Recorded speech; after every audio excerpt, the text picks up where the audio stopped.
The Ready to Rebuild program aims to bring our disaster preparedness to a new level.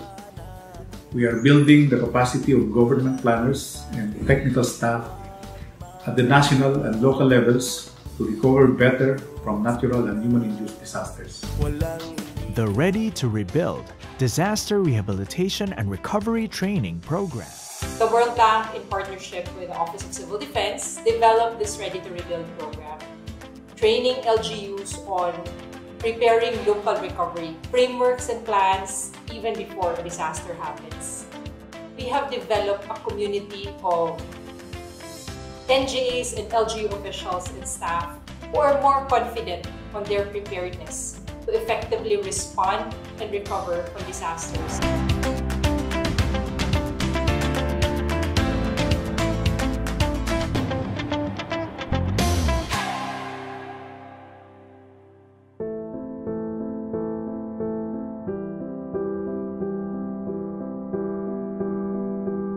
Ang number one talagang hazard sa amin is yung typhoon.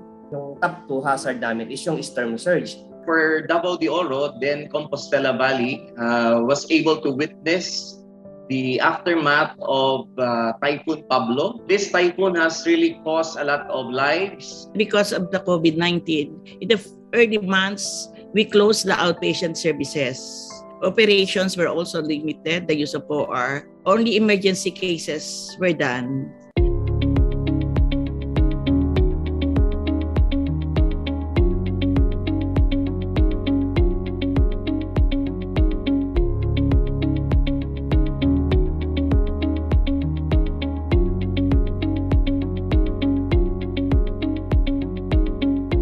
Napakalaking tulong po nitong Ready to Rebuild. And through our PDRRMO, kasi palagay ko nasa first batch yata sila or third batch, nag-connect po talaga ako sa PDRRMO na gusto naming mag-join ito. Truly, there were a lot of things which rehab and recovery can offer. And the Ready to Rebuild somehow has reinforced this, that the value of development takes place at rehab and recovery pillar, actually, of the disaster risk reduction and management.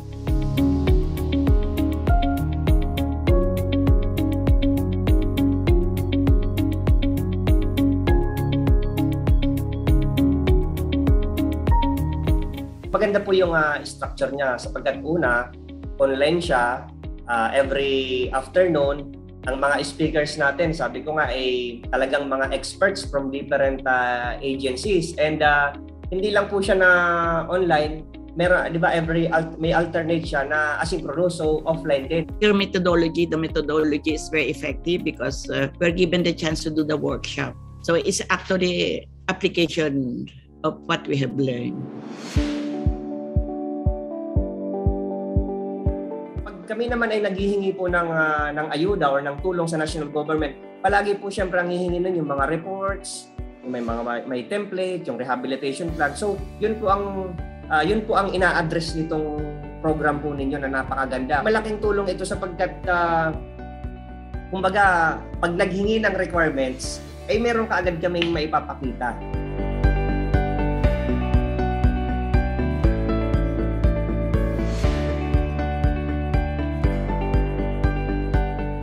This Ready to Rebuild program is very, very timely.